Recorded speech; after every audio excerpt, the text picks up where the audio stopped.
അപ്പൊ ഇവക്ക് ചെന ആദ്യം കുത്തി വെച്ചിരുന്നു. ഇപ്പൊ 3 മാസമായി. അപ്പൊ വീണ്ടും ചെന ഇല്ല നോക്കുമ്പോ. അപ്പൊ ഒന്ന് കുത്തി വെച്ചിട്ടുണ്ട്. കുത്തി വെച്ചിട്ട് ആദ്യം 3 മാസമായി. ഇന്നിപ്പോ ചെക്ക് ചെയ്യിച്ച് ചിലപ്പോൾ കാണിക്കുന്നുണ്ട്. ഇപ്പൊ ചെക്ക് ചെയ്യിച്ച് ഇന്നിപ്പോ ചെന ഇല്ലാന്നത് ഡോക്ടർ. അപ്പൊ വീണ്ടും കുത്തി വെച്ചിട്ടുണ്ട്.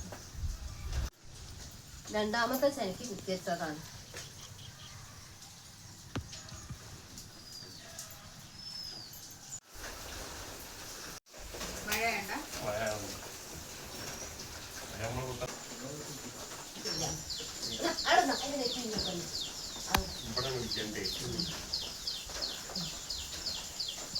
ഇതിനെ പറ്റി എനിക്ക് കുറെ ബന്ധമുണ്ട്.